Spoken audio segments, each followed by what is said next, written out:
Hi, everyone. My name is Rob Lee. I'm the Chief Curriculum Director here at the SANS Institute. The SANS Institute, for those who don't know, we have certifications, courses, and a lot of research. And one of the things that we do behind the scenes is try to keep the public abreast of breaking vulnerabilities that they must and should know about and how to remediate, defend, and investigate them.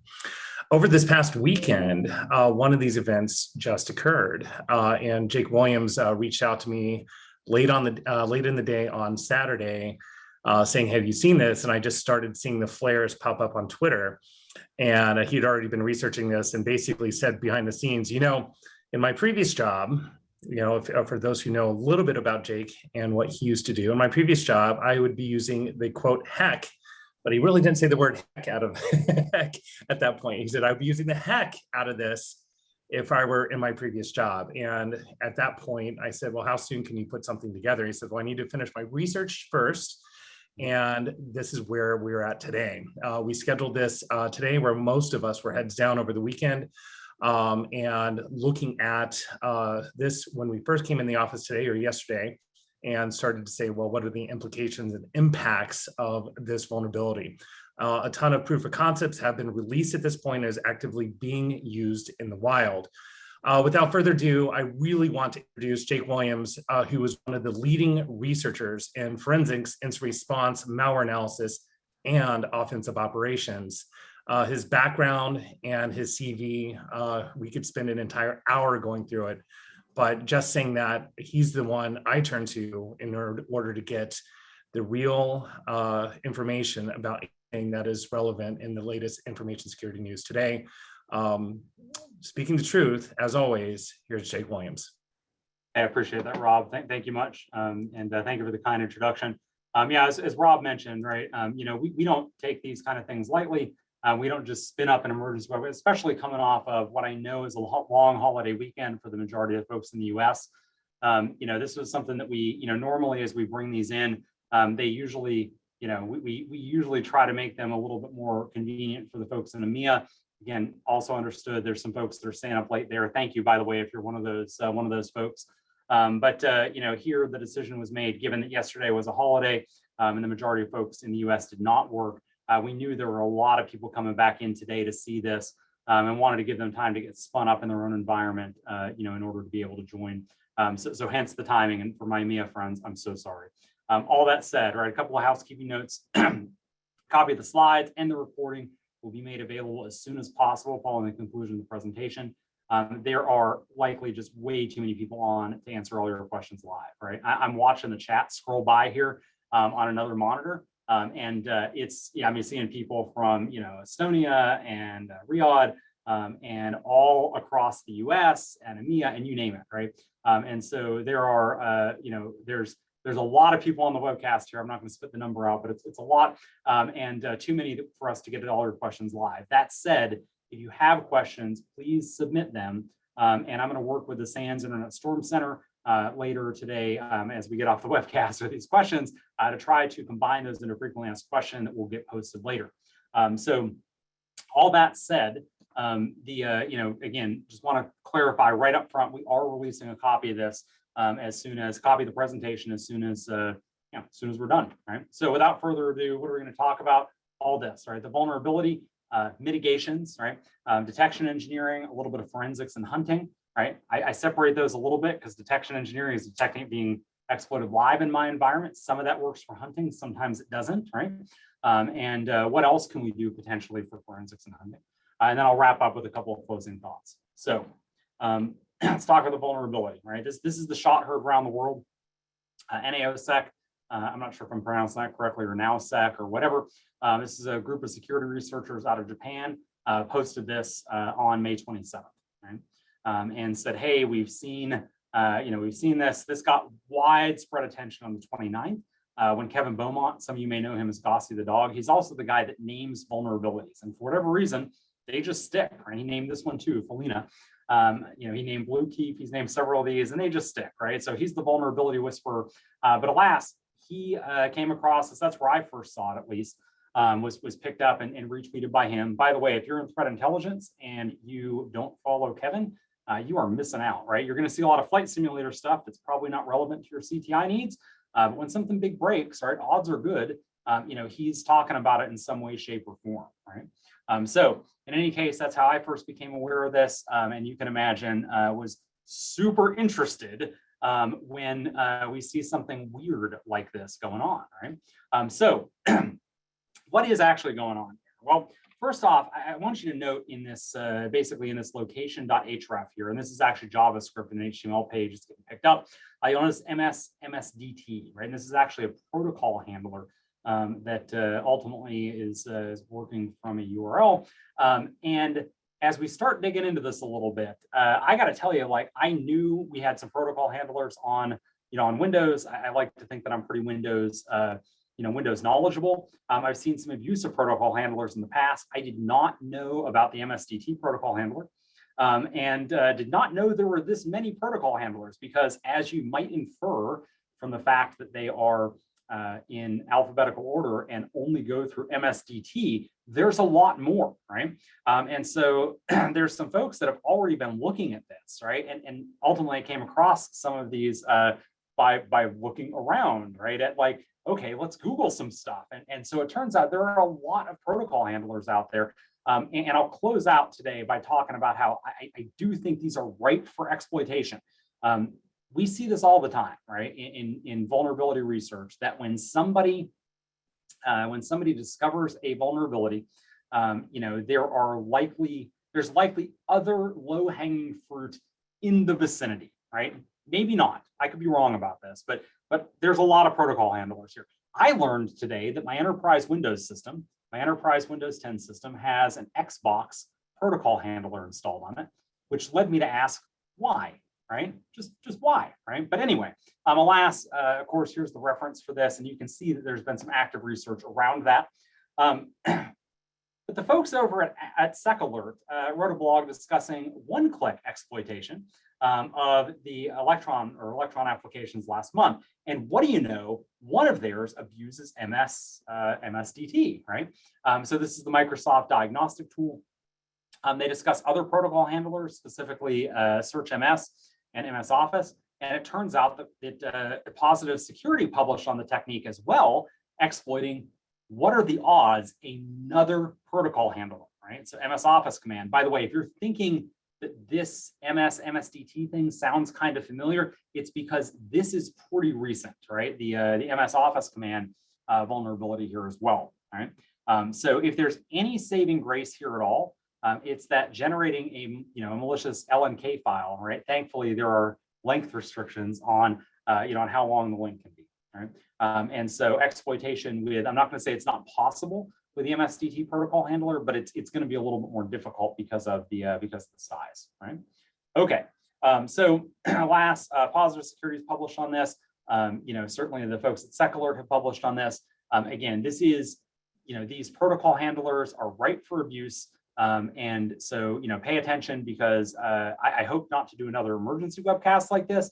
I expect that a lot more research is going to, trickle out here. In this particular case, this gets first acknowledged by Microsoft yesterday, specifically because of the proof of concepts that are, floating around. And now we know there's active exploitation again in the wild. There's actually active exploitation we can trace all the way back into mid-April already. So likely, well, I say likely, it's entirely possible there's exploitation before that. But so in this case, what we have is the combination of an O-day and separately, not only is it an O-day, but it's trivial to exploit, right? The proof of concepts are out there, and we're already seeing threat actors doing active exploitation. I know Johannes from the Internet Storm Center published an update on that earlier today. I've seen some folks over at, talking about it from some other vendors, particularly like email vendors, right?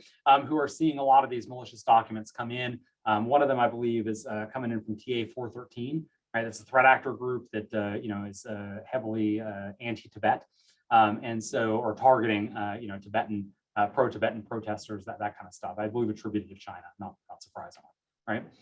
So Will Dorman did a lot of the work on, and actually, by the way, you're gonna hear me mention a lot of names and a lot of companies and and nobody does all this stuff alone, right? I mean, I spent a lot of hours on Saturday and Sunday, late Saturday, and then into Sunday and Monday, getting some work on this knocked out.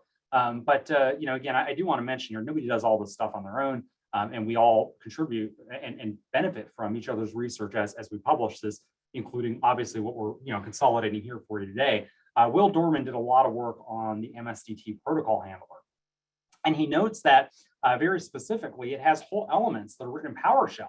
And it turns out that a key piece of the exploit in MSDT, or the MSDT protocol handler specifically, is that it interprets PowerShell, right? So it actually goes through and interprets sub-expressions, very specifically here in the IT browse for file parameter, right? And Aaron, don't worry, I got you covered, right? So the MSDT.exe parameters include all of these, but the two that I found 100% that you have to have are the IT browse for file and IT rebrowse for file. Again, these are critical for triggering code execution. The rest of them matter in different ways, but those are the two that I found are critical to trigger the execution.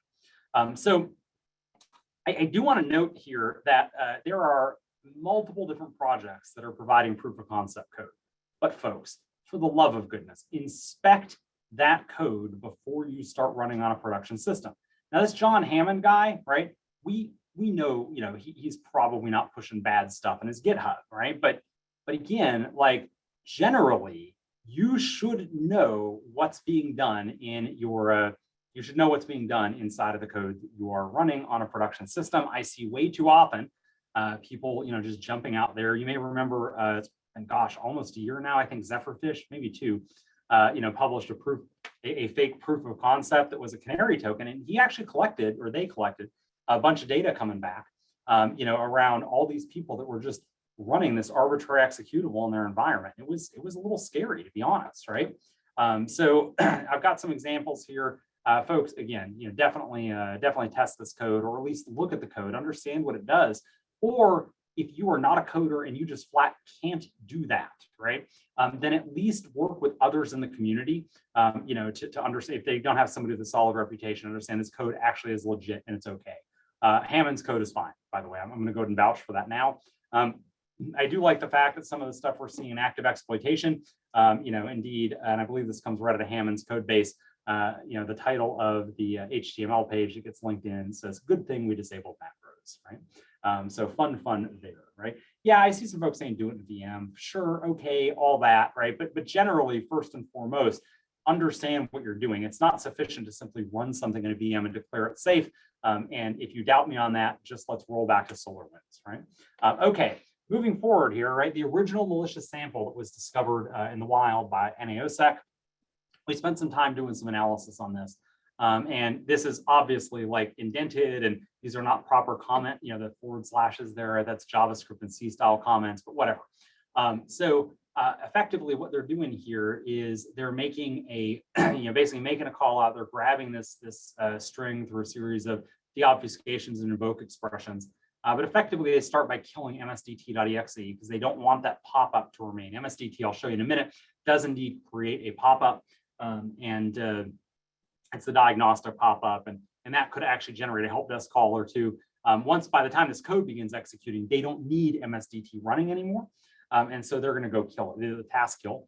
And then separately, they are looking for here something named basically one of these things named a RAR file, right? Okay, well, is this really a RAR file?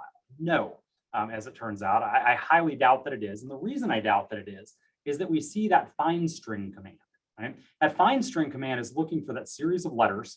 And it turns out those letters, if you base 64 decode those, the first four letters are MCSF, right? And that actually is the file header for a cabinet file. So that's how I know specifically they're looking for a cabinet file. I said MCSF, it's MSCF, but the file header for that cabinet file. They then use certutil to base 64 decode this. Now, if you're not familiar with certutil, this is a great spot where a lot of the purple teaming stuff is going to help you out there. Anybody who's been doing good detection engineering over the years would have immediately jumped on this, right? I'm positive we cover this at least in the Sec 599 course. I can't imagine that we don't. Probably some others there. But certutil, when you use it to decode like this, basically what you're doing is you are using it as a base 64 decoder. Right? If you're familiar with certificate files, you know they contain a lot of base 64, but you may actually want the binary representation of that. It can also be used to move files around. That's not what it's doing here. But nobody in the history of, I don't want to say in the history of ever, right, has ever used cert util like this legitimately. But to be straight, I mean, like, it's a super rare occurrence that anybody would use it like that legitimately. So they're decoding, that should have immediately fired, right? Now, again, this is post-exploitation versus the actual exploit itself. This is only one sample. Understand, of course, that we will see other samples that don't do any of this, right? But again, I do want to throw this out here as an opportunity to plug detection engineering, because again, folks, none of your EDRs were going to save you on this, right? Next, we're running the expand command. I'm not saying it doesn't happen ever, right? But you're not going to see a ton of this outside of like regular Windows update times. And this is a big key, it's usually not being done in a user context, right? So it's now we're not just talking about the command, right? And so now we're not just talking about the command. Now we're talking about with expand. And I see somebody says that's not what CrowdStrike says, whatever. I see stuff like scrolling through on the piece here, but I typically don't see a lot of user context expands, right? If you do in your environment, great, you're doing something different from what I typically see. And then somewhere in that cab file, there's an rgb.exe, it runs go, right? Okay.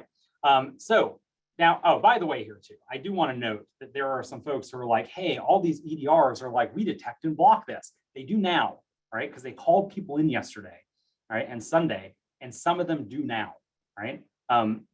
That's okay, right? But again, I do want to throw out here that, you know, prior to yesterday, right, were we detecting and blocking all of this, right? And the question there is meh, whatever. And I'm not saying none of your EDRs would have. I'm not going to go, you know, pound for pound with each EDR, but again, I just want to throw that out there that, you know, that again, detection engineering is the thing that's going to save you in just ridiculous number of cases, including this one. Okay. So earlier somebody said, I sure hope Jake talks about wget, right? Well, why talk about wget when in fact we can talk about invoke web request? Because as it turns out, this is mind blowing to me, that invoke web request is ultimately going out and processing the web page as it downloads it. That's madness to me, right? The reason I want to bring this up is in order for us to go redirect, you notice here I'm making an HTTPS, and this is a live link, by the way, if you want to go and get redirected to PopCalc, by all means, go do that. You can do this on your machine right now, PowerShell.exe, and invoke web request and malwarejake.com 456.html. All that said, you know, it's madness to me that as we go out and we go grab this file, right, what ultimately we're doing is we're executing JavaScript, right, to go update the window location, right? I got to be honest here and tell you, I was unaware that doing an invoke web request was doing any JavaScript interpolation at all, right? Let alone that it was actually going to go and follow the, you know, basically reload the page effectively, right, and go grab other content. Now the content that you're seeing down there is actually the content, right? So it shows content returning the script and lots of A's and whatever, but it pops calc, right? And so and by the way, when I say pops calc, that is synonymous with arbitrary code execution, right? So you have a new attack surface here. I know a lot of folks are thinking about Word, right? I'm all about that, man. I'm all about that, right? Word is definitely an attack vector. But I want you to think about the fact right now, too, that if you make PowerShell web requests, right, invoke web requests or the equivalent of wget there, you know, through PowerShell, you are also executing these protocol handlers. I expect that to change imminently, right? But great. And I see some folks popping through like, yeah, I tried it, antivirus blocked it, game on, right? Look, that's great, right? I hope that now, you know, almost a full business day through on the East Coast here, right, that most of our vendors are starting to update around this. But I also am positive that we have a lot of folks that aren't, and we have a lot of folks that delay pushing patches into production and even signatures into production in a lot of cases. So I wanted to throw that out there that, you know, if you're one of the ones that's getting blocked for, good on you. I'm going to put you in the haves category versus a lot of other folks that sit in the have-nots category, right? Okay, so I want to talk about mitigations, right? Mitigations. First and foremost, if you want to completely eliminate this, right, you delete the protocol handler. This is actually what's in Microsoft's official recommendation as well in their publication. And it literally is as easy as deleting the protocol handler. That's it.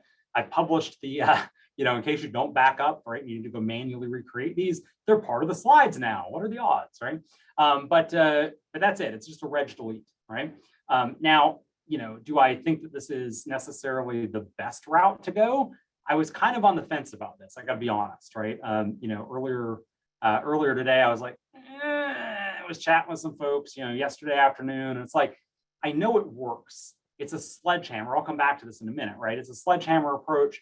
Do I really? And then I saw the invoke web request thing, and I'm like, nah, forget it. It's gone. It's just gone until we patch this functionality. I've seen Defender already popping on, basically Defender is already popping where they're like, oh, we see that it's the, IT browse for file parameter, MSD, MSDT.exe. And it's like, well, great, right? But like, I'm not confident there's not a way to obfuscate that where it doesn't get, Now I'm gonna have to pass on the whole obfuscation around some of these detections and just step back and say, hey, until we've got a handle on this from a security standpoint, I'm pretty comfortable saying I didn't know the protocol handler was here before at all. I didn't know it was here before. I'm happy living without it. Right now, I haven't tested this in a wide scale environment yet. I do want to mention Didier Stevens published a tweet on Sunday where he shows removing this handler. And then he also shows that his word is unlicensed, right, in the same screenshot. So a lot of folks took that to say that, took that to mean that it would interfere with licensing. I have been in contact with Didier. That is absolutely not what he meant to imply at all, right? At all, right? He's confirmed that indeed that word was never licensed on this machine, and that's why it's counting down on his virtual machine there. That's why it's counting down on the timer, right? So if you took that as a, hey, that could screw licensing, just, no, it doesn't. Or at least we haven't seen it do so yet, right? Okay, a couple other things, right? It turns out the MSDT.exe and just the protocol handler generally, basically that you can go in, it's part of the diagnostic and troubleshooting tools. Benjamin Delby, the Mimikatz author, actually published some information from Banque de France, and they highlighted about troubleshooting, disabling troubleshooting tools via GPO. I've tested this and it works. It's fantastic, right? Now, I know there are organizations where due to change control, you can't update GPO, right? That is or can't do it without an act of Congress outside of like the once a month or whatever. Yes, I'm tracking. And if you can't do that, then by all means, right, there's the registry. That's what the GPO is doing, right? So is ultimately basically setting that registry value, right? That's it. So on my system, I didn't have the scripted diagnostics subkey, hence the reg add. But if you add a /f to it, it'll overwrite it anyway and done. Now, if your organization or your managed service provider or somebody relies on MSDT for any reason, outside or inside the protocol handler, to launch remote diagnostic tools, this mitigation, not the protocol handler one, not the one we just looked at, this is okay. But here, if anybody in your org uses remote diagnostic tools, this breaks it, right? So, and in fact, I want to show you here that not only are we using this, you can see here on the command line where I'm using MSDT.exe to do indirect execution, all right? So here I'm not including it in a Word document. I'm simply using this basically to do indirect execution. I'll talk about this in a minute here. The child processes from this don't launch as child processes of MSDT, right? Which is actually pretty cute, right? But once I've enabled that GPO setting, right? And basically disabled scripted diagnostics, at that point, then even the indirect execution no longer functions, right? So this is, I see this being used a lot, MSDT being used in the future as a lull bin. Maybe it gets so much attention now that it's not useful that way. Whatever, if you don't use this kind of stuff at all and you don't have a use case for it at all, then by all means, right? This is a great GPO setting to add or a registry key /value to set and then just be done, right? Another one that I'm getting a lot of questions about is attack surface reduction. I've seen a couple of these fly by in the chat. And it turns out the Defender's ASR rules or attack surface reduction can be enabled to prevent Office from creating child processes. Wow. Okay, couple of things, right? First off, if you are using ASR or using Defender attack surface reduction anywhere, be very, very careful about configuring this through GPO because I've seen this in detection engineering and purple team exercises that we've done where somebody configures something through GPO and it gets taken out by Intune, right? or any device management, right, that's there. So it turns out that Windows 10, 1803 and later, where they integrated device management, basically the device manager takes preference over GPO when there's any conflicting values. You should know that first and foremost, so that you don't think you have protection that you don't. Right. So, but right, if you don't have Intune, you don't have MDM, you don't have whatever, you could try and configure this through GPO. Okay, so there's a couple of values you can set here. I'll talk about why the values matter here in a minute. But there's a value 6 that allows the user to bypass the block if necessary. Right, this could be an ideal setting, right, to evaluate. I do now have to mention that I've tested this on multiple machines, and when I only have the antivirus SKU, right, meaning I'm not on a Defender for Endpoint plan, enterprise plan, this rule in particular in ASR is not functioning, right? I don't know if this is an artifact of my test environment. I don't know if I was only on the antivirus SKU, I would test this. I test this pretty considerably before I relied on it. The other thing that I want to point out here is that creating child processes, there are probably reasons why you might expect to see legitimate child processes from Office, from Office. And I should note here that even this rule in a properly functioning environment doesn't stop all child processes from being created, because what we end up with, on that child process side is that Office actually needs to do some of that, right? Here, it's basically like non-Office related processes. Right? So anyway, just throwing that out there. I know folks have reported that this works. And again, I tested it with Defender for Endpoint, it works. On the documentation page, it says that, ultimately says that basically your Defender antivirus SKU, which is what just comes with Enterprise and Pro, this rule can be enabled. And again, I'm telling you here in my test environment across multiple different machines, I couldn't get good, I couldn't get it to stop it, right? So anyway, use at your own risk, obviously test, all that stuff. I do want to note here that Microsoft in their own documentation, this is one of the only attack surface rules that's marked as a beta that would show up in Intune. So right here with the Intune process name beta, yeah. But if you're looking at like, how do I configure these and where does GUID go? Ultimately, I mentioned the path here a minute ago. It's this convoluted path over here. And then you've got to go in effectively and do a little show, set the state.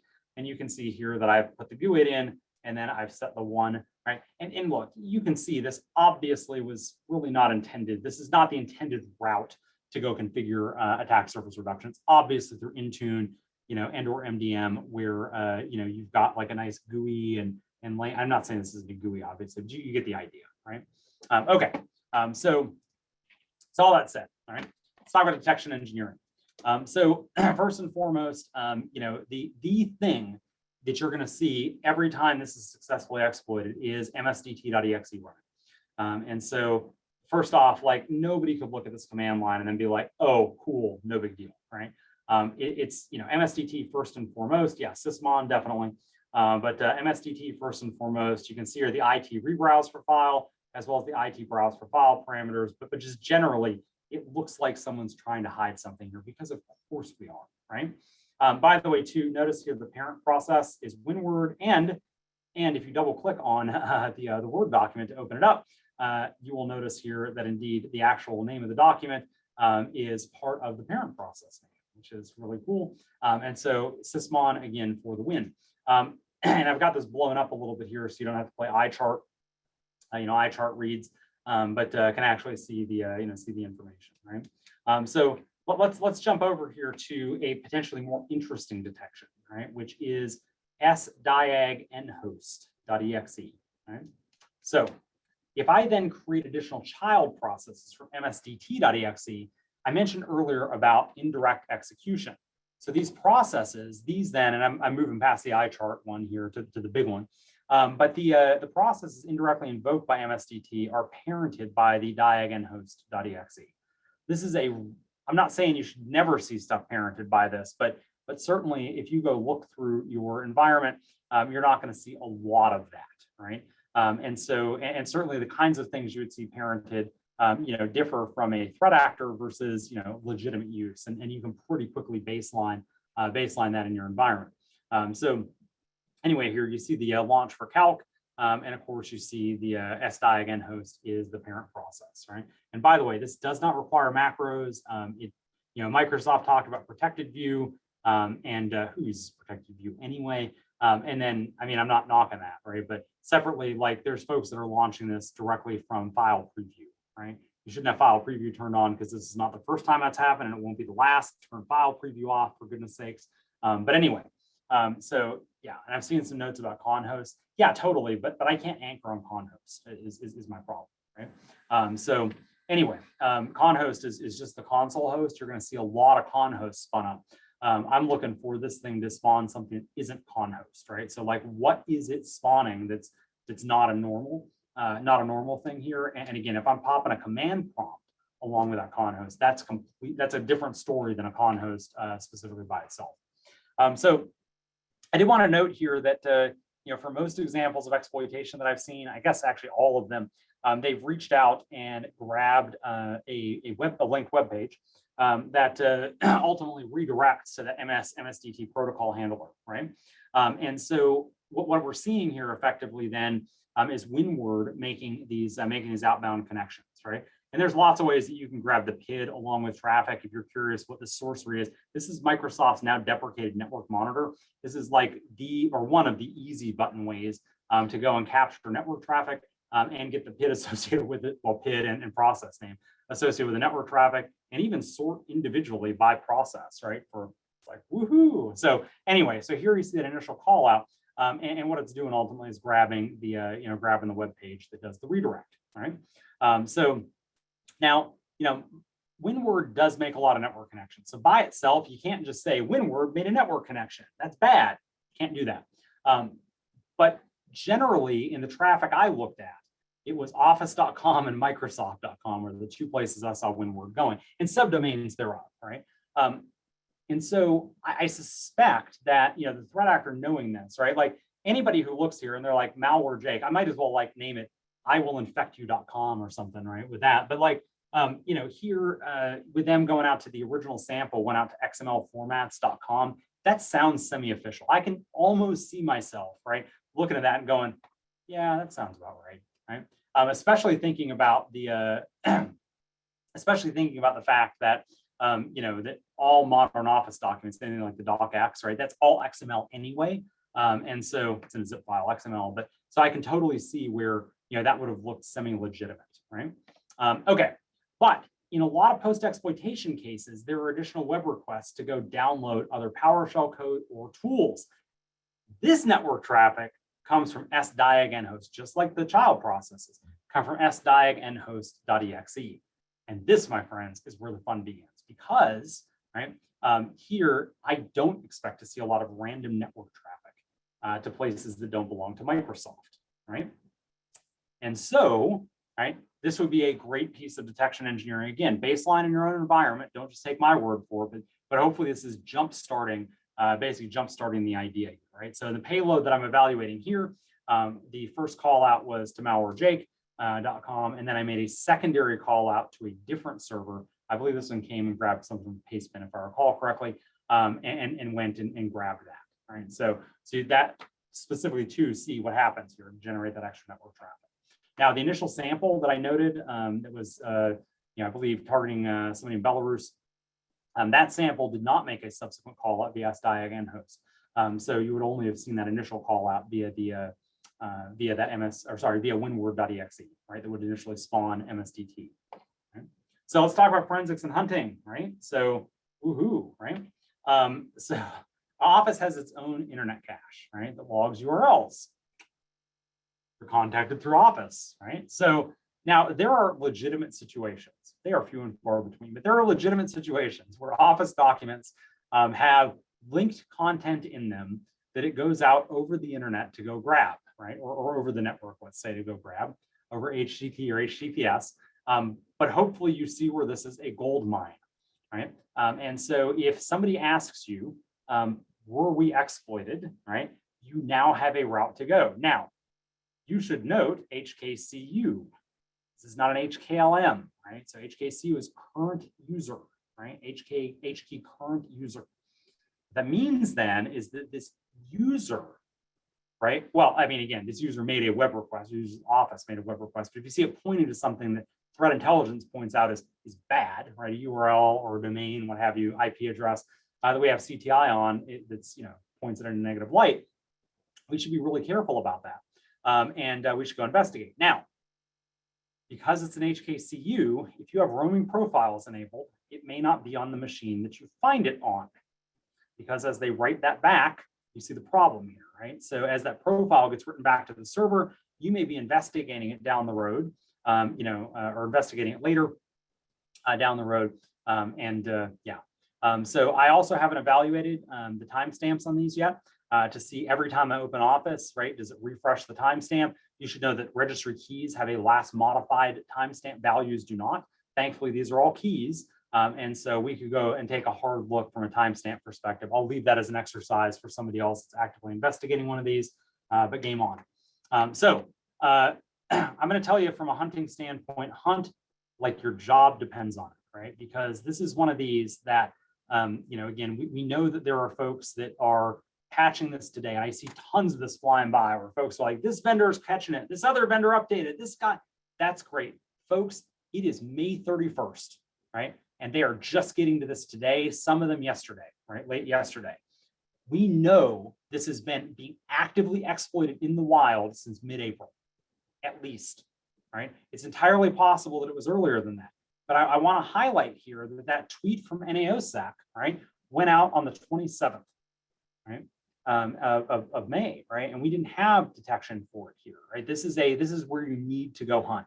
And Samir has noted very, and as I mentioned before, man, it takes a village, right? People posting information like this, oh my gosh, is super, super useful, right? So how often do we see MSDT.exe with IT browse for file arguments, right? How often does that show up, right? And so it turns out, what do you know, right? We can go in and see what we should be expecting, right, around this. And this is at least one piece of data. I do want to note here, though, right, the majority of our EDR deployments by default have a 14-day retention, right? A lot of EDR vendors sell it with a 14-day look back period. If you are doing math at home, mid-April is not 14 days, right? And so you don't have a full look back period in a lot of environments to be able to look at all command execution on all systems right? So we do have some work ahead of us potentially, right? And again, the good news is active exploitation from here on out, we hope most of your endpoint products are blocking that or are starting to block it. You can, of course, employ some of the mitigations we talked about earlier, the GPO setting to disrupt scripted diagnostic tools, removing the protocol handler itself, which I highly recommend, right? Certainly you could look at attack surface reduction rules that only covers Office, right? That's super important to note, right? Because that invoke web request thing, that's not Office, right? And that attack surface reduction and the ASR rules in Defender won't cover that either. There are YARA rules posted, right? So Joe Security, right? This works well. They published this, and in fact, it's flagged on a sample coming in, a maldoc sample coming in there, they have, I identified effectively here that they're looking for both of those parameters, and that's great.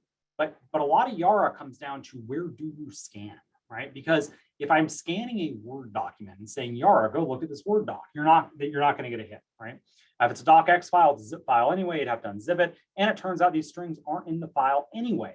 There's a link in the file that reaches out that grabs a document that has those strings in it, right? And in fact, if you went to the malwarejake.com 456.html, that's exactly what you'd see, right? You'd see an open, I say an open, but you'd see a redirect there, effectively updating the page location, right? So again, great YARA rule, but I want to highlight it for what it is, right? Don't get a false sense of security. I feel like I've said the words detection engineering once or twice here. Look, so often in my incident response career over the years, we would go in and do investigate an incident where people were just sure that what we described could not be happening, right? No, that can't be happening to us. And I'm like, why do you think that? All right, because we employ this control or that detection or whatever. Not understanding how this stuff works is how people end up in those situations. And there are hard situations to deal with. Folks, this is a great YARA rule as long as you understand the context you have to get it deployed well, right? Okay, so Chris Peacock wrote a signal rule for detection. And he specifically is looking at, here MSDT with the rebrowse for file and browse for file, right? The rebrowse is apparently a little bit less common than browse for file. So anyway, that's there. I know Costas wrote a Sigma rule for detection. It's a little bit more specific, right? And you notice here, right, this is yet another like, which Sigma rule do I apply kind of thing, right? Again, I don't know when it comes down to it. But again, here he's written a Sigma rule as well. Here, again, as you get more specific, that's great. You whittle out a lot of false, a lot of false positives potentially. You may also get too specific and whittle out false negatives, or create false negatives, actually, whittle them out. But you get the idea here, right? Okay, man. So let me wrap up with a couple of closing thoughts.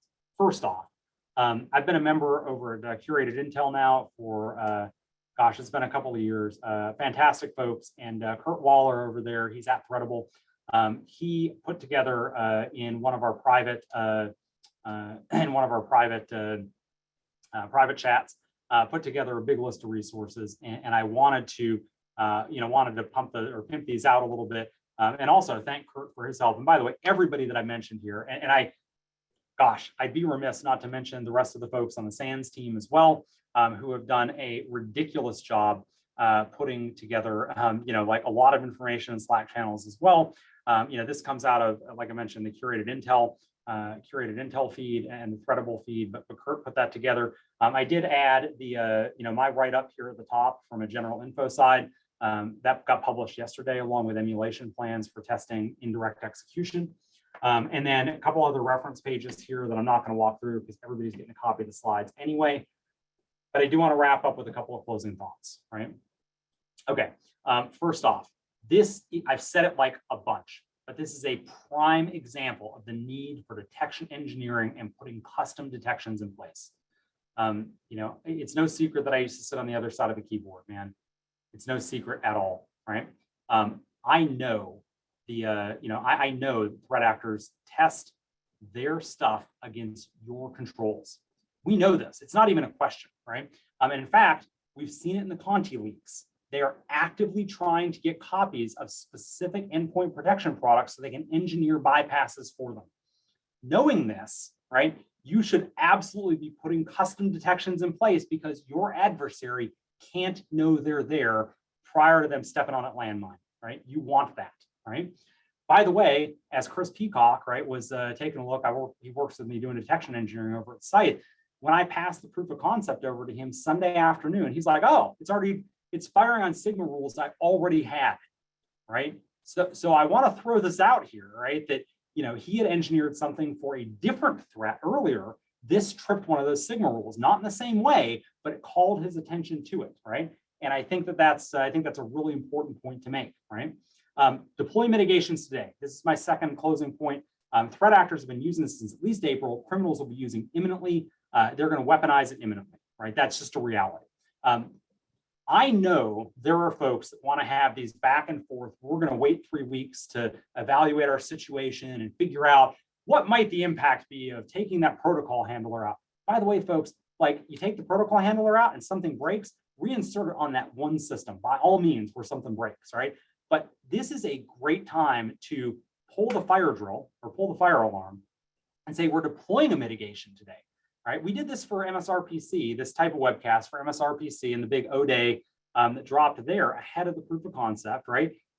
Look, that was not the time to go make wholesale changes in network configs, right? Got it. This is, right? And to the extent that you're getting pushback there, have some adult discussions with IT and business units about, the need to move fast in some circumstances where the impact of not moving fast is just too much to take, right?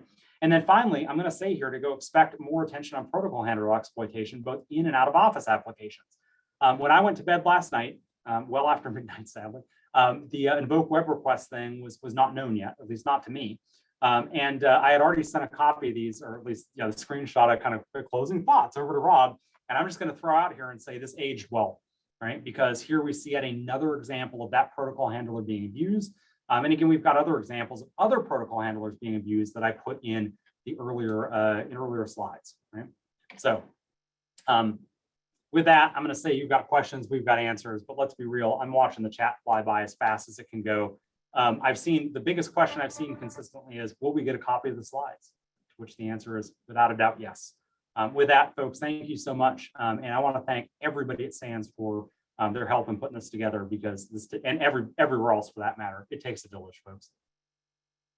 Jake, thanks for this amazing presentation. I think some of the key things there at the end about what you're trying to say and really nudge people on trying to make this actionable now is a huge takeaway for a lot of individuals that are on this. This presentation is going to be uploaded on the SANS website. For it there on the webcast side, we're also going to be taking all the questions and utilizing Internet Storm Center. It's a great analysis. A big hat tip to Dr. Johannes Ulrich and his team, Didier Stevens and Xavier Martins, who have been running point on this behind the scenes on the SANS Internet Storm Center. We seriously could not do any of this without your help and work on this as a whole. Jake, as always, thank you for your work over the weekend. You do a great job of explaining things. One of the things that just everyone knows, he's monitoring the chat channel, which is scrolling by like mad and picking out things to say and comment on in the middle of his presentation. And it's just like, there's only a few people on the planet I think can do that. You're one of them.